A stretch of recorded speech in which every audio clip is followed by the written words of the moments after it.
Hello friends, welcome to my channel. Karthika Deepam serial టీవీలో కన్నా ముందుగా చూడాలంటే ఇప్పుడే మా ఛానల్ సబ్స్క్రైబ్ చేసుకోండి.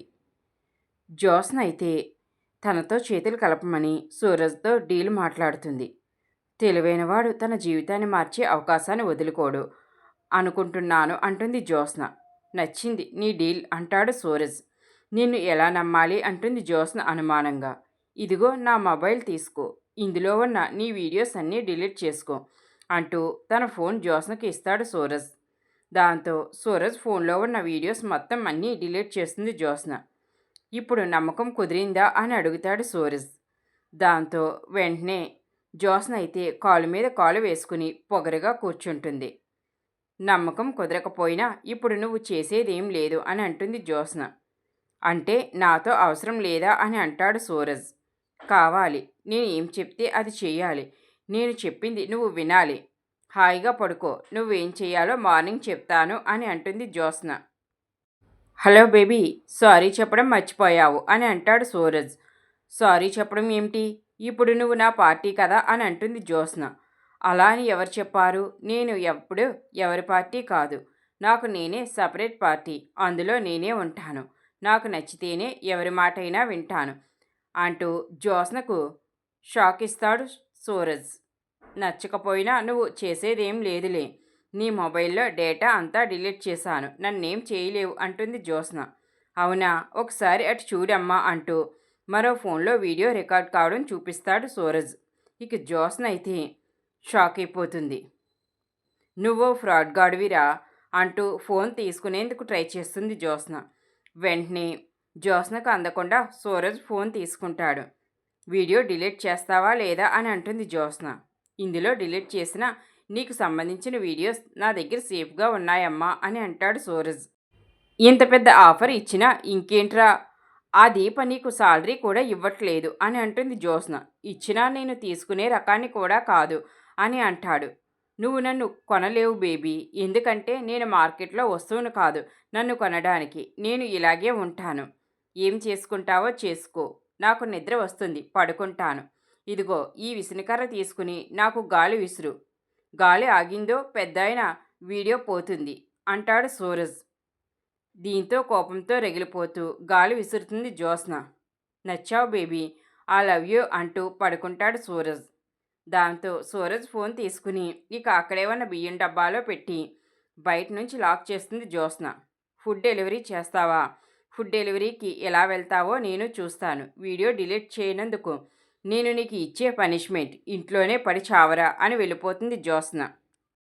దశరథ్ హాల్లో కూర్చుని రెస్టారెంట్ బ్యాలెన్స్ షీట్ రిపోర్ట్స్ చూస్తుంటాడు. రండి భోజనం చేద్దాం. అంత బిజీగా ఏం చేస్తున్నారు? ఆ ఫైల్ తర్వాత చూడొచ్చు కదా అని పిలుస్తుంది సుమిత్ర. ఇది మన రెస్టారెంట్ మంత్లీ బ్యాలెన్స్ రిపోర్ట్స్ అంటాడు దశరథ్. అప్పుడే అక్కడికి వచ్చిన పారిజాతం సంతోషంగా, అవునా, మన జ్యోత్స్నకు అప్పగించిన branch restaurant last month 25% growth వచ్చిందని మీ నాన్నగారు చెప్పారు. ఈసారి ఎంత ఉంది అని అంటుంది పారిజాతం. 30% అంటాడు దశరథ. యాహూ, చూసావా సుమిత్ర, మన జ్యోత్స్న గ్రాఫ్ ఎలా పెరిగిపోతుందో. అది ఫారెన్లో చదువుకున్న మేధావి, వ్యాపార కుటుంబంలో పుట్టిన పిల్ల. దానికి ఎవరు బిజినెస్ నేర్పించాల్సిన అవసరం లేదు. దానివి అన్నీ తాతపోలికలే అని అంటుంది పారిజాతం చాలా సంతోషంగా. ఇక దశరథ్ అయితే ఎవరా తాత పిన్ని అని అంటాడు. అదే దశరథ, మన జ్యోత్స్న తాత అంటే మీ నాన్నే గారే కదా అని అంటుంది పారిజాతం. అదే పిన్ని, ప్రతి ఒక్కరికి ఇద్దరు తాతలు ఉంటారు కదా, ఏ తాతతో పోల్చావో అర్థం కాలేదు అని అంటాడు దశరథ్ కావాలని. తండ్రి తాలూకు తాతే అసలైన తాత అంటుంది పారిజాతం. అసలైతే జ్యోత్స్నకు తాత ఎవరో దాసుకే తెలియాలి అని మనసులోనే అనుకుంటాడు దశరథ్. ఇంతకీ మన పని మనిషి బ్రాంచ్ ఎలా ఉందో చెప్పు అంటుంది పారిజాతం. పిన్ని అంటూ కోపంగా లేచి నిలబడతాడు దశరథ. అత్తయ్య గారు, మీకు ఎన్నిసార్లు చెప్పాలి, దీపను పని మనిషి అని పిలిచే అలవాటు మీకు పోవడం లేదు. దీనివల్లే కాంచనవదిన బాధపడుతుంది అంటుంది సుమిత్ర. ఏదో నాలుక తడబడింది అంటుంది పారిజాతం. తడబాట్లు పొరపాట్లు జరుగుతూనే ఉంటాయి పిన్ని, వాటిని మనమే సరిదిద్దాలి అంటాడు దశరథ. అలాగే దశరథ ముందు దీప బ్రాంచ్ పరిస్థితి ఏంటో చెప్పు అంటుంది పారిజాతం. లాస్ట్ మంత్ 10% మైనస్లో ఉండేది, ఇప్పుడు 10% ప్లస్లో ఉంది అని అంటాడు దశరథ్. 10% కదా, అంటుంది పారిజాతం. ఏదైనా మంచి ఆర్డర్ వచ్చిందంటే పర్సెంట్ మారిపోతుంది పిన్ని అని అంటాడు దశరథ. ఎంత మారినా మన జ్యోత్స్నను దాటలేదు దశరథ. 10 ఎక్కడ 30 ఎక్కడ నక్కకి నాగలోకానికి ఉన్నంత తేడా ఉంది. ఉన్నోడి బిడ్డ ఉన్నోడి బిడ్డే, లేనోడి బిడ్డ లేనోడి బిడ్డే అని అంటుంది పారిజాతం పొగరుగా. ఎవరు లేనోడు అంటాడు దశరథ్. అదే ఆ కుబేరుగాడు అంటుంది పారిజాతం. దీప కుబేర సొంత కూతురు కాదు కదా అని అంటాడు దశరథ్. అప్పుడు ఉన్నోడి బిడ్డే ఉన్నోడే, అనాథ బిడ్డ అనాథే అని అలా అంటుంది పారిజాతం. ఈ అనాథ కూడా ఉన్నోడి బిడ్డే అయితే చెప్పు పిన్ని, ఉన్నోడి బిడ్డే కావచ్చు కదా అని అంటాడు దశరథ్. దీప నీ బిడ్డే దశరథ అని, అది దొరబుడ్డే అని మనసులో అనుకుంటుంది పారిజాతం. చెప్పు పిన్ని, నిన్నే అడిగేది అని అంటాడు దశరథ. అవును దశరథ, అయ్యుండొచ్చు అంటుంది పారిజాతం. అలాంటప్పుడు మనకు తెలియని దాని గురించి అంత కాన్ఫిడెంట్గా మాట్లాడొద్దు కదా సుమిత్ర. ఇంతకు ముందే నాన్నతో మాట్లాడాను. దీప బ్రాంచ్కు చాలా పెద్ద ఆర్డర్ వచ్చిందంట. అది ఎంత పెద్ద ఆర్డర్ అంటే అది డెలివరీ చేశారంటే మ్యాక్సిమం 60% రీచ్ కావచ్చు పిన్ని. 30 కంటే 60 ఎక్కువే కదా. దా పిన్ని భోజనం చేద్దాం అంటాడు దశరథ. దీప గెలవకూడదని దండం పెట్టుకుంటాను అని మనసులోనే అనుకుంటుంది పారిజాతం. మరోవైపు కాంచని ఇంట్లో దీప కార్తీక్ ఆర్డర్ ఇచ్చిన వంటకాలను టేస్ట్ చేస్తూ ఉంటారు. ఇక ఇటు సూరజ్ గది వద్దకు వచ్చి రాత్రి గురుణ్ణి గదిలో పెట్టి తాళం వేశా కదా, ఈ పాటికి తల బాదుకుంటూ ఉంటాడు అనుకుంటూ గది దగ్గరకు వస్తుంది జ్యోత్స్న. సూరజ్ గది లాక్ చేసి ఉండడం చూసి అంతా సైలెంట్గానే ఉంది. ఫుడ్ డెలివరీ ఇవ్వడానికి వెళ్ళాలి కదా, ఇంకా లేగకుండా ఎందుకు ఉంటాడు? ఫోన్ చేద్దామంటే ఫోన్ కూడా దాచేశాను కదా. అరిచి అరిచి అలసిపోయి ఉంటాడు. తలుపు కొట్టి పిలుద్దాం అంటూ తలుపు కొడుతుంది జ్యోత్స్న. ఏయ్ పొగరబోతాడా, ఉన్నావా పోయావా అని జ్యోత్స్న అంటుండగానే సూరజ్ నుంచి వీడియో కాల్ వస్తుంది. వీడి నంబర్ నుంచి ఫోన్ వస్తుందేంటి? ఫోన్ దొరికేసిందా? లోపల నుంచి ఫోన్ చేస్తున్నాడా అంటూ ఫోన్ లిఫ్ట్ చేస్తుంది జ్యోత్స్న. సూరజ్ అయితే సంతోషంగా, హాయ్ బంగారం, హవర్ యూ, ఎలా ఉన్నావు? వేసిన తాళం వేసినట్లే ఉంది. వీడు ఎలా బయటకు వచ్చాడు అని ఆలోచిస్తున్నావా? నా పేరు సూరజ్, అంటే సూర్యుడు. తాళం వేసి వెలుగును బంధించలేవు డియర్. స్నానం చేసి ఫుడ్ కస్టమర్కు డెలివరీ చేయడానికి వచ్చాను. కావాలంటే చూడు, వెనక ట్రక్కులో ఫుడ్ లోడ్ అవుతుంది. నువ్వు తలుపులు వేస్తేనో తాళం వేస్తేనో ఏదో ఆగిపోతుందో అనుకున్నావో కదా, ఏది ఆగదు అని అంటాడు సూరజ్. మరి ఎగురు పడకరా అంటుంది జ్యోత్స్న కోపంగా. ముందు నాకు ఆల్ ది బెస్ట్ చెప్పు డియర్ అంటాడు సూరజ్. రే ముందు అలా పిలవడం ఆపరా అంటుంది జ్యోత్స్న. నువ్వు పిలవమంటే నేను పిలవడం లేదు, నాకు పిలవాలనిపించింది కాబట్టి పిలుస్తున్నాను అని అంటాడు సూరజ్.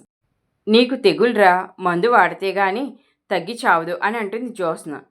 మేబీ అది నిన్ను చూశాకే మొదలైనట్లు ఉంది అని అంటాడు సూరజ్. పోరా పోయి ఆర్డర్ చేసుకో అంటుంది జ్యోత్స్న.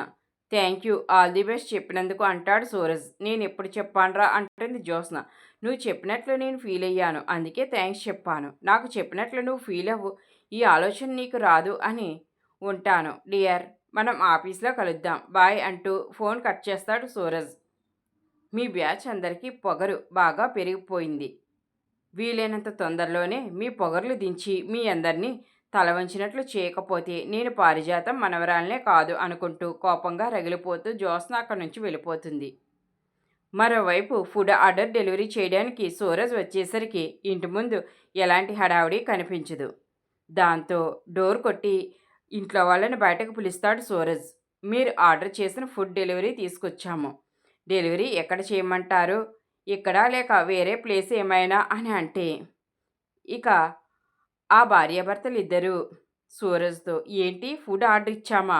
మేము కాదు అని చెప్తే, అవును మీరు కాదు ప్రభాకర్ గారు అని చెప్తే, అలాంటి వ్యక్తి ఇక్కడ లేరు అని ఆ భార్యాభర్తలు చెప్తే, ఆ మాటతో సూరజ్ అయితే చాలా షాక్ అవుతాడు. ఏంటి, నిన్న వచ్చి అతను ఈ అడ్రస్సే కదా ఇచ్చాడు, ఇప్పుడేంటి అసలు ఇక్కడ వీళ్ళని అడిగితే మాకు ఎలాంటి సంబంధం లేదు అని అంటున్నారు. అంటే ఇదంతా జ్యోత్స్న చేయించిందా అని కంగారు పడుతూ వెంటనే కార్తీక్ అయితే సూరజ్ ఫోన్ చేస్తాడు. కార్తీక్ సూరజ్ మాటలు విని చాలా కంగారు పడిపోతాడు. ఏంటి బ్రదర్ నువ్వు చెప్పేది? అక్కడ ఆర్డర్ ఇచ్చిన అతను లేడా? అవును బ్రదర్. అతను కావాలనే చేసినట్టు ఉన్నాడు. నిన్న బ్యాంకు సెలవని చెప్పి చెక్ పట్టుకుని వచ్చాడు. అది చల్లదని మనకు తెలియదు కదా! మనము అతని మాటలు గుడ్డిగా నమ్మేశాము. ఇదంతా కావాలని ఎవరో చేశారు అనంటే, ఇంకెవరు ఇదంతా జ్యోత్స్న పనే అవ్వుంటుంది అని కార్తీక్ అంటాడు. సూరజ్ కూడా, అవును బ్రదర్. జ్యోత్స్నే ఇలాంటి పనులు చేస్తుంది కదా అనంటే, ఇంతలో దీప అయితే ఏంటి బావా ఏమైంది అని కార్తీక్ని అడుగుతుంది. కార్తీక్ అయితే ఇక జరిగిన విషయం చెప్తాడు. ఏంటి బావా అంత ఫుడ్ ఇప్పుడు వేస్ట్ అయిపోతుందా? ఏం చెయ్యాలి? ఇప్పుడు మనకి చాలా లాస్ వస్తుంది కదా అనంటే, అవును మరదలా, అయినా నువ్వేమీ టెన్షన్ పడకు, మనం ఏదో ఒకటి చేద్దాం అని ఇక కార్తీక్ అయితే దీపకు ధైర్యం చెబుతాడు. కాంచన కూడా దీప కార్తీక్ మాటలు విని చాలా కంగారు పడిపోతుంది. ఏంట్రా మొదటి ఆర్డరే ఇలా అవ్వింది, అసలు ఆర్డర్ చేసిన వాడు కావాలని చేసి ఉంటాడా, ఇదంతా జ్యోత్స్న పనేనా అని అంటుంది.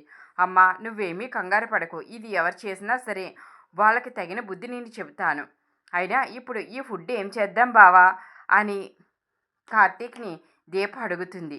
ఇక సూరజ్ కూడా ఇదంతా ఫేక్ ఆర్డర్ అని, ఇప్పుడు ఈ ఫుడ్ వేస్ట్ అవ్వకుండా ఏం చేయాలా అని ఆలోచిస్తాడు. ఇక దీప అయితే చాలా కంగారు పడుతుంది. 1000 భోజనాలు అంటే చాలా డబ్బులు ఖర్చు పెట్టాము, లాభం బాగా వస్తుందని అనుకున్నాము, మంచి క్వాలిటీ ఫుడ్ కూడా చేశాము. కానీ ఇప్పుడు ఆ ఆర్డరు ఇచ్చినవాడు మోసం చేశాడు. ఇప్పుడు ఏం చెయ్యాలి? ఇక కార్తీక్తో, బావా నాకు ఒక ఐడియా వచ్చింది. మనం ఇది హాస్టల్ దగ్గరికి తీసుకువెళ్దాము. ఇక అక్కడ ఉన్న వాళ్ళకి ఈ ఫుడ్ ఇద్దాము. వాళ్ళకు మన ఫుడ్ తిని ఆ టేస్ట్ నచ్చుతుంది.